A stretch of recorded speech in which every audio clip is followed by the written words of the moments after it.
All right, then, Scout Francesca, what do we have this week for the fine people of the everywhere? How to talk to your kids about climate change. Mm-hmm. And the climate changing. As it seems to be. And you have a question for the people of the interweb. Some kid wanted to know, is my dog a genius or just lucky? Lucky for sure. Pretty sure lucky, Tune in to find out.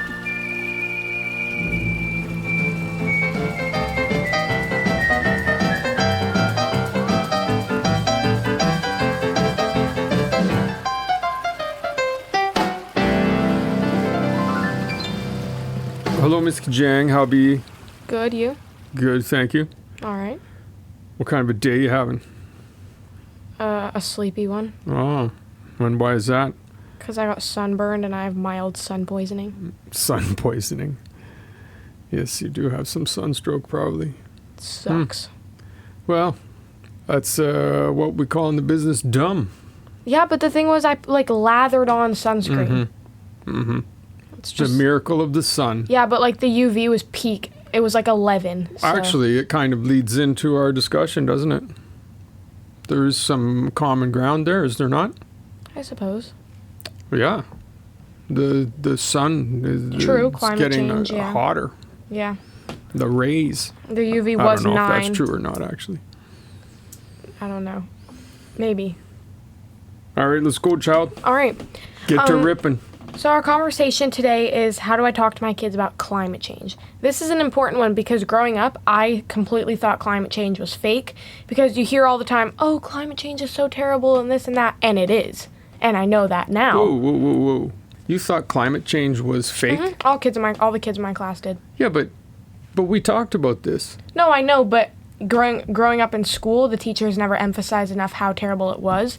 And you did? Yeah. And so it was confusing to me, and I just assumed that it was not real because I never saw any. So you took the malformed blatherings of the blockheads in your class as gospel my teachers. Over whatever blatherings I had. Mm-hmm. Wow. Not the kids in my class. That's harmful, the teachers. man. That's harmful, Irish. Yeah. That cuts me. That cuts me deeply. No, but I was always told by you how bad it was, and then I'd go outside. I never said how bad it was. I just said climate change is a real thing.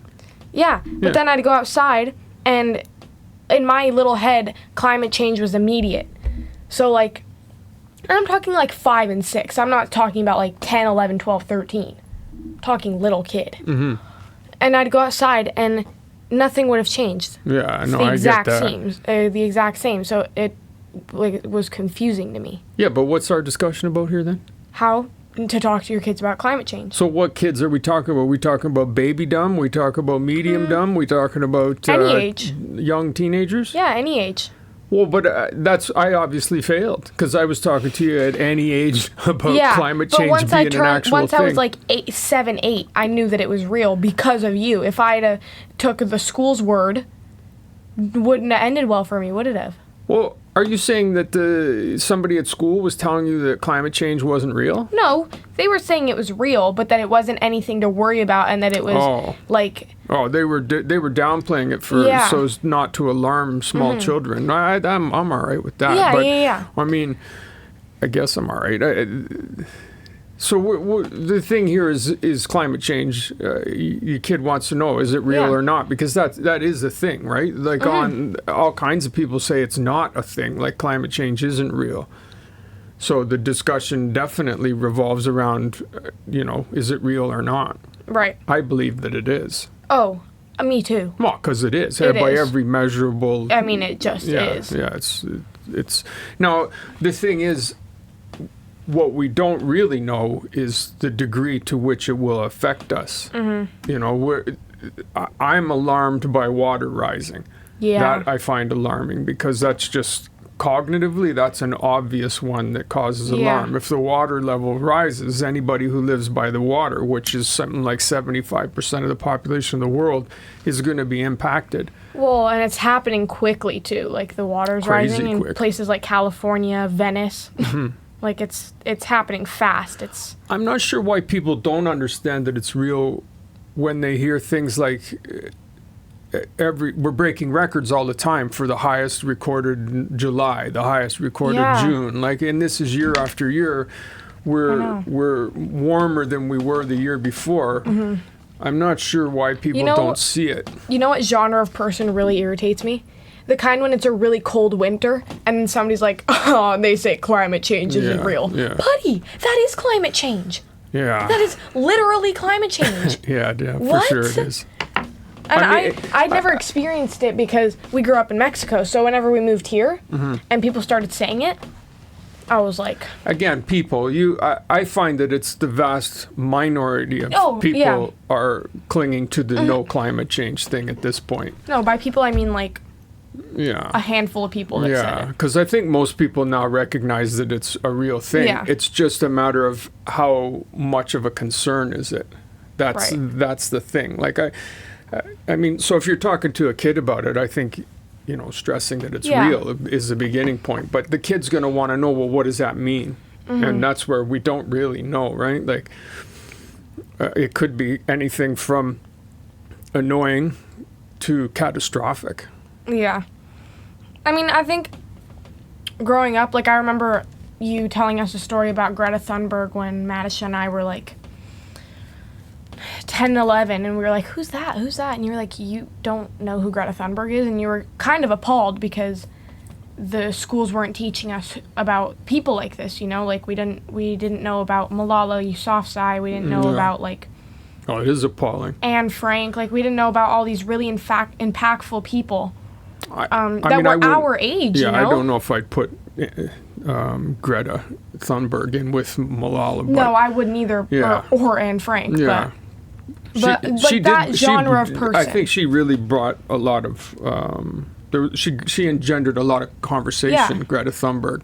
She says a lot of things that are really dumb and hurt the cause, too. She does. That's the problem. She does, but I think feeds the flames for the people who are contrarians. Yes, but I think it is important to teach, like, to tell your kids about people like that so that they understand that it is a big thing because people are literally protesting it. Like, they are talking about it. And, like, I think in a kid's head, especially in this generation, if somebody, Instagram famous or someone news famous is talking about it and saying things, it's gonna make a bigger impact on that kid's mind. Yeah, for sure. Because now they're thinking, oh, well, they're in the news, or I saw that girl on my TikTok page last week. Then this is definitely real. Yeah, for sure. The only problem with that is that often the fools have the louder voices, or at least as loud, right? That's the problem with the interweb.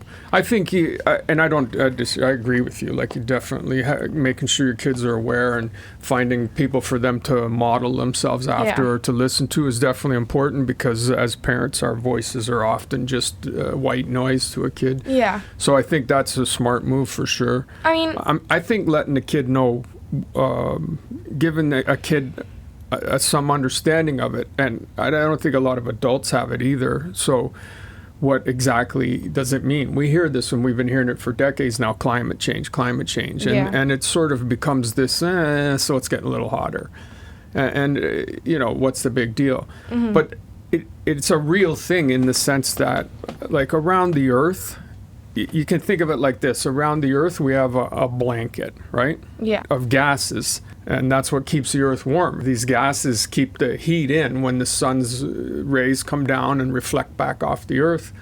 This blanket, let's call it, of gases keeps the Earth warm. And the problem is that we're making that blanket thicker. And we're doing it with our burning oil and CO2 from coal, and that's making the blanket thicker, and it's causing the Earth to warm up. Right. Like that's simplifying it, and I think that helps kids to understand that the atmosphere is just essentially we're making it thicker, and so the Earth's warming up because it's real. It is. It's measurable is the thing. It's like people, flat earthers, and it's like, we can measure the circumference. It's demonstrable, like that it's round, right? And this is the same thing. We can demonstrate scientifically, we've made measurements like the atmosphere is thickening. Like this is a real thing. Like we are getting warmer for reasons. It's not magic. It's not voodoo. And we're the reason. Yeah, and we're the reason. I think it's also very important to watch what you say around kids. Like, I remember Madison and I were like 7 and 8, and we were driving to Costco. I remember the moment exactly. For some reason, we had our hamster with us. And I remember we were talking about space and how cool it was because I've always been interested in space. And you're like, yeah, one day the sun's going to explode. And I remember actually never feeling more scared in my entire life. Because what? No, the sun is not going to explode. And then you're like, yeah, in a couple billion years. For some reason, that made me even more scared. Yeah, that was... I don't know why 8-year-old me was so scared that the sun's going to explode in billions of years, but she was worried. If I could have a do-over on a moment like that, I'd probably take it. Like, there's some things that... I mean... You don't realize a little kid hears a sun explodes, doesn't hear 2 billion years, and even that's just a made-up number. Who knows when it could happen tomorrow. Yeah, who knows when it's going to run its course. Mm-hmm. You know what? I was thinking the other day. That how you address things with kids is hugely important. Yeah. You know what I was thinking the other day? How we have planets like Uranus, say, like really far away. Stop it.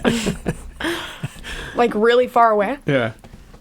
And they're still not as cold as they should, or like as they should be. That just goes to show how powerful the sun is. Yeah, crazy powerful. Crazy powerful. I mean, if we moved some small amount closer to it, we'd be gone, man. We'd just be incinerated. Everything went perfectly well for us to be here. Yeah, it's outrageous. And then the other little thought I had that I keep meaning to talk to you about, but I always forget.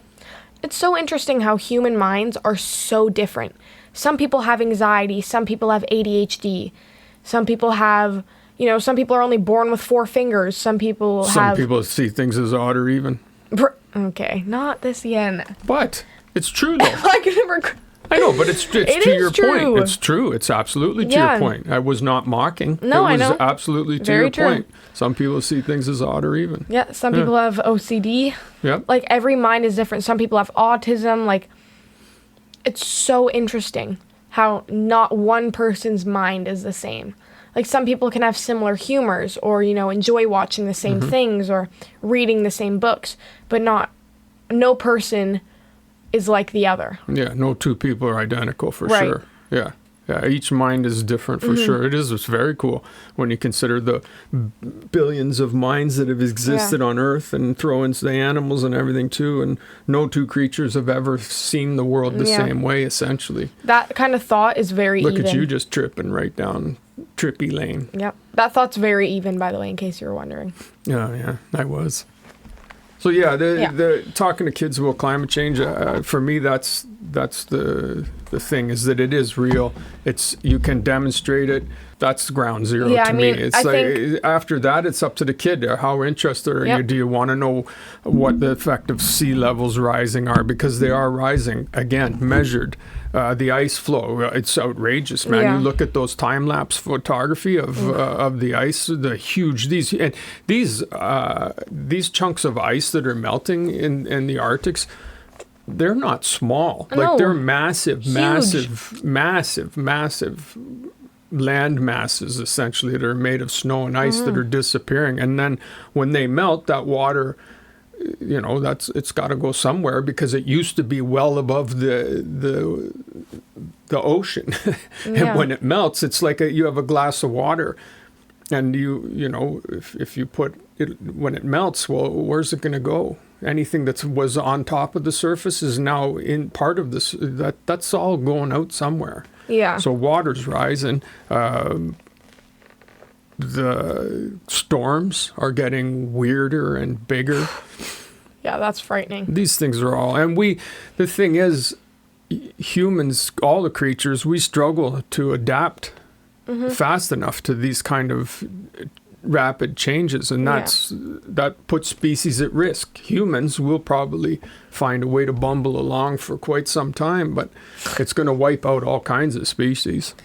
I think that the best thing you can do as a parent, one of the best things, is make sure that your kid believes in climate change and that they're not a flat earther.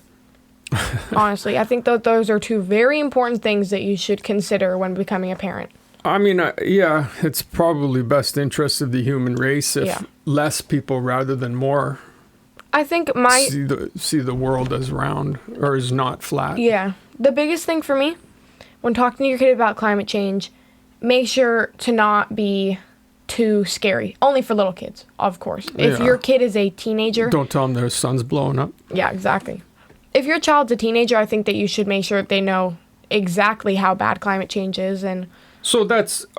I agree. So, okay, now you get your kid to understand that it's real and that it's a thing and that it has quite a few negative impacts. So then the kid wants to know what can they do about it. This is where it gets sketchy, right? Because you can tell your kid, well, don't drive as much, maybe, use less energy, plant some trees. Yeah. You need to switch to solar and wind power when you can, governments, people.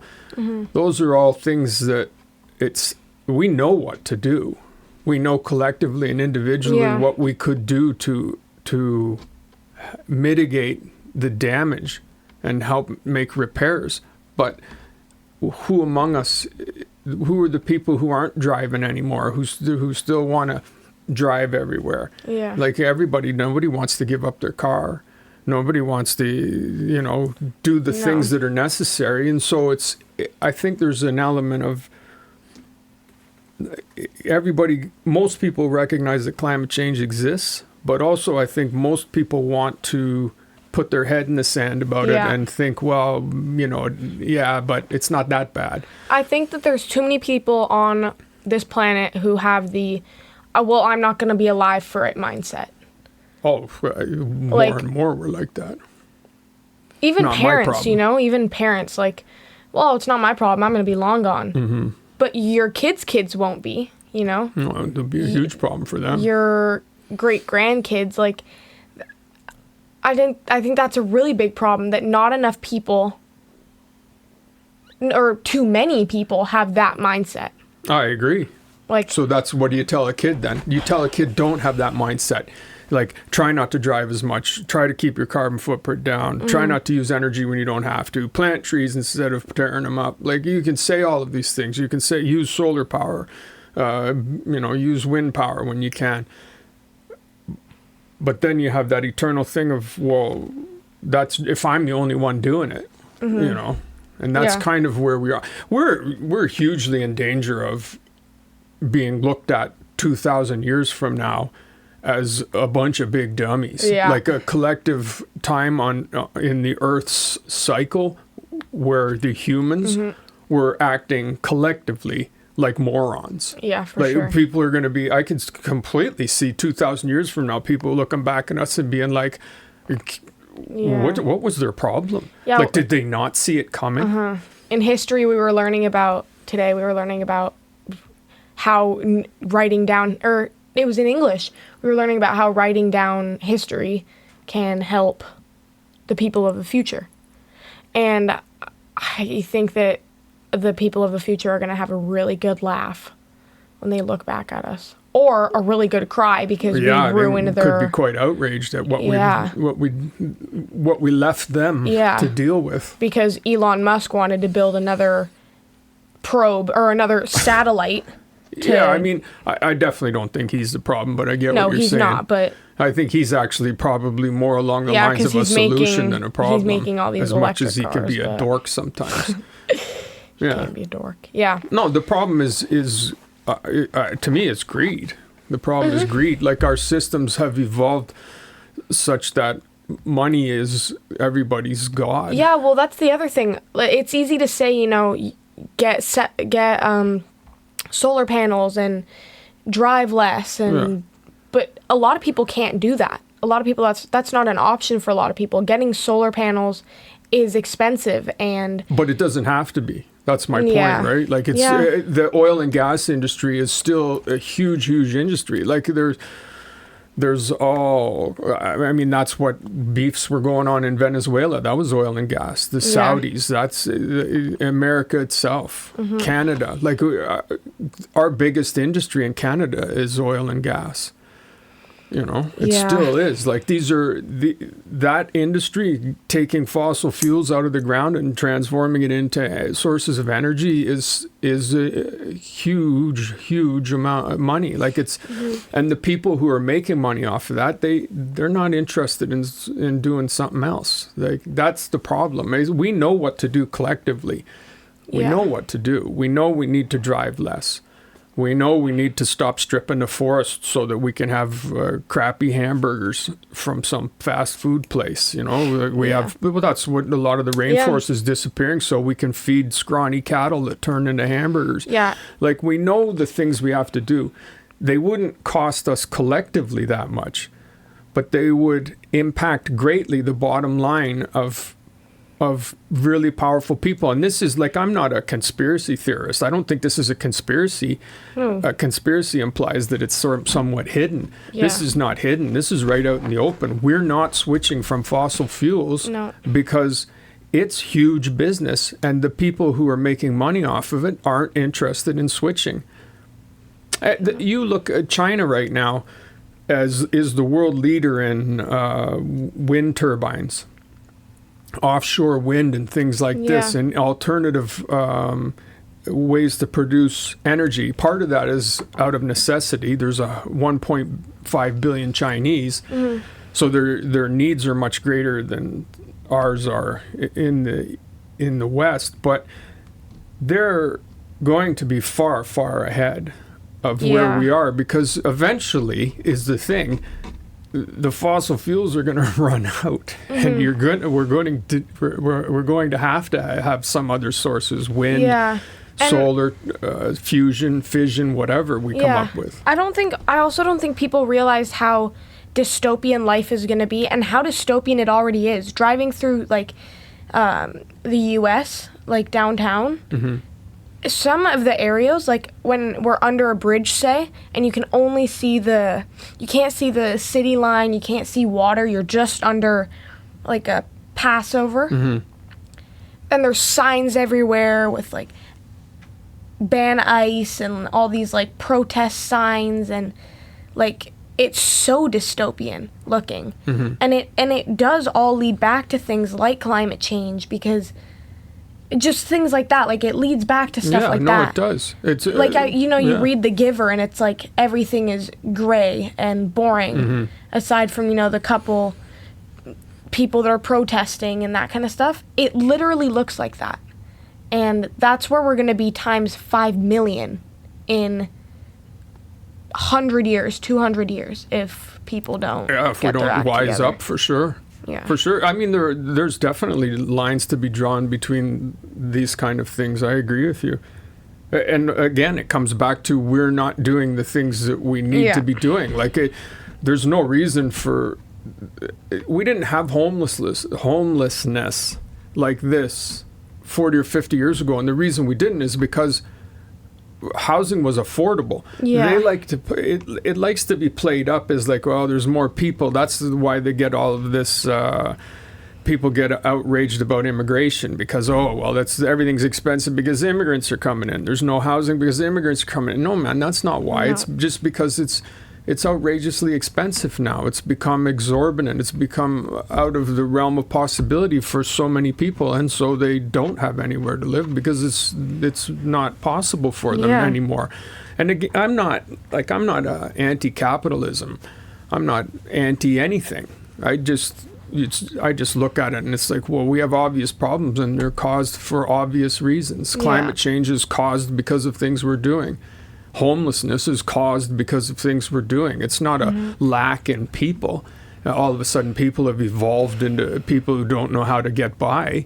We're creating cities and places where there's no room for people. Yeah, exactly. Beneath a certain economic. A certain income level, they can't subsist in these places. Yeah, people promote like condos and this kind of stuff, and it's like, oh, more housing being brought in. Yeah, more housing that's twice the amount or, twice the price as the last housing you guys put in. That's not helping. That's not doing anything.